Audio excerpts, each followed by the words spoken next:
Let's talk about my favorite film of the year so far, and that is Presence, the new film from Steven Sorderbergh that is told from the point of view of a presence or a ghost. This film had its premiere at Sundance last year. Neon picked it up then, and a whole year later, here we are. Sundance is currently going underway, and if you want to check out which movies we're excited to hear more about, check out our video we did yesterday or 2 days ago. I don't remember. But Presence is the new film that is here, and I want to talk about it in spoilers. So if you don't want spoilers, go check it out. I have a review for it right now, spoiler free. Here we're getting into it all. You've been warned. Let's get into it. So this is a film that revolves around a family of 4. Rebecca, who is the mother, Chris, who is the father, the brother Tyler, as well as the sister Chloe. They move into a new house that is inhabited by a presence. Now the presence doesn't know who they are, what they need to do, or what do they do next, right? Like they're just wandering around the house, and we see as the presence witnesses all of the problems going on with the marriage of the parents seemingly crumbling down because Rebecca is like doing some shady things at work, and Chris doesn't want to be involved in that or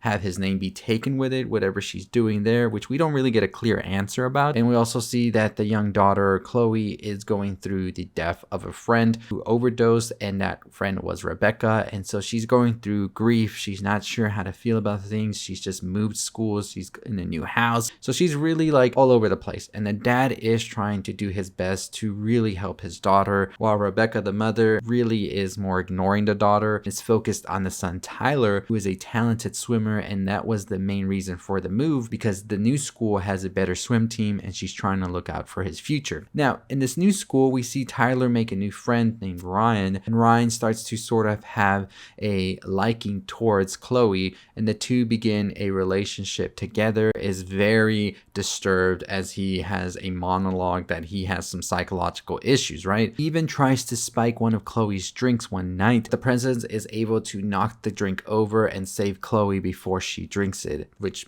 kind of pisses off Ryan, and he's like asking when he can come over again and when they can be alone. One day we find out that Tyler and his friends have actually started to circulate a photo of a female classmate, and that has prompted her to transfer to a new school. And we see that the presence gets furious about this and starts trashing Tyler's room, and the family now knows that it exists. For a while now, Chloe had a hunch that there was a presence or something else out there, and she sort of thought that this was Rebecca, her friend who just recently passed away. They then get a medium to come to the house and figure out what's going on, and only the medium and Chloe can sense it, and the presence could in fact be Chloe's friend. This is what the medium says. She then adds that the only reason Chloe can really feel the presence is because only people who have gone through some trauma or something heavy are able to feel these presence that are in different dimensions or existence. She also explains that the presence could also be in fact stuck in an anachronistic time period, which means it's not in the time period it should be.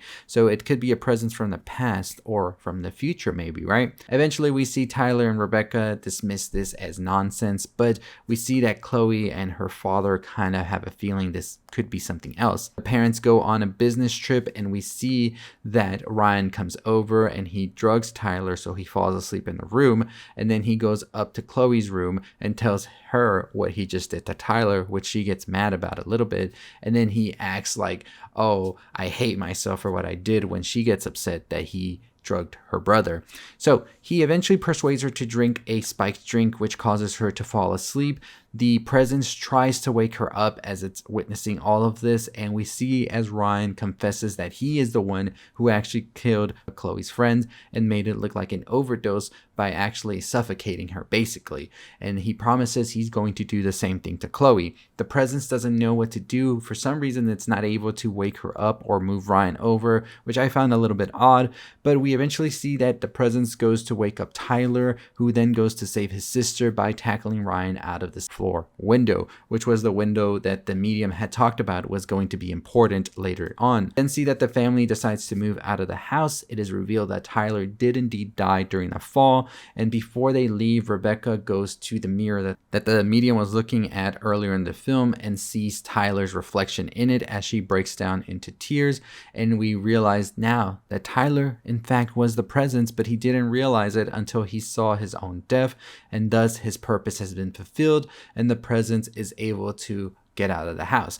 So what exactly is going on here? So one of the things I initially thought was that the friend of Chloe's who had passed away was the presence, and she was in fact the one who was trying to warn Chloe about what Ryan was actually trying to do, and thus she ended up being able to fulfill that and help her friend. And then we ultimately saw that that was who was the present, and thus we moved on forward, and now Tyler was going to be the new presence. That's what I thought for a bit. But then when you rewatch it and you really listen to what the psychic's saying, it really makes sense that maybe these are just the visions of the ghost that it's having, and it's trying to sort of piece together what happened. Could it in fact just be rewatching the events that led up to its death, and thus once it realized what happened, then thus it's free as we see it come out of the house and now can be set free. So I thought that it was a pretty great way to lay the foundation from the beginning, is to talk about how these presents or this ghost, they need to accomplish something before they can move on.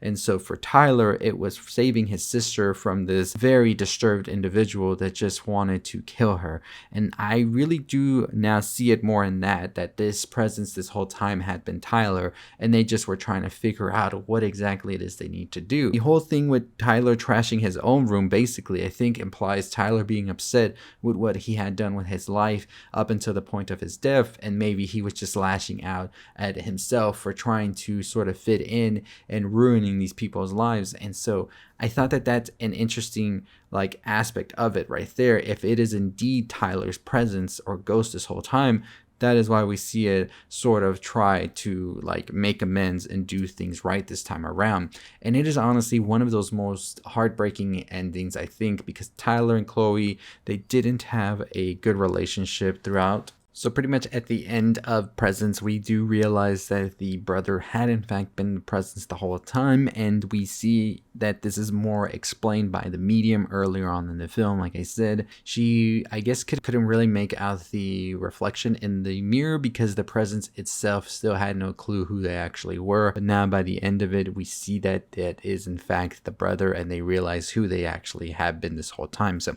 a very, very sad, very mediative piece, I think, and I really did enjoy it. I really love the way that Soderbergh does make the film in the point of view of the presence. It really adds another layer, seeing this family go through these things, and almost like we are in fact just witnessing a very intimate moment between all of them. And I gotta give it up to Wes Mulholland, because they really put on one of the most terrifying performances I've seen as Ryan. I got chills watching that, and I was just so worried what was going to happen. But it, in fact, is a very bittersweet ending, as the brother, in fact, did become the man that the father wanted to see, standing up for his sister and doing whatever it takes to protect her. So very tragic film, very great film, one of my favorites of the year so far. I know the year just started, but I really do think this one's going to stay up in my list for the year. So let me know what you thought about it, the ending and all of that. Did you think it was Rebecca as well? Do you still think it's Rebecca? I mean, it could be. This is just some interpretations and all of that.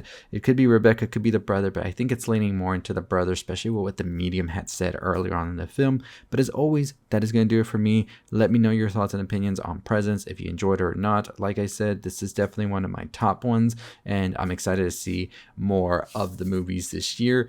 Definitely great year and great start to the year so far. So as always, I'll see all of you next time. Hit that subscribe button, notification bell. Check out our Sundance top films we're excited for.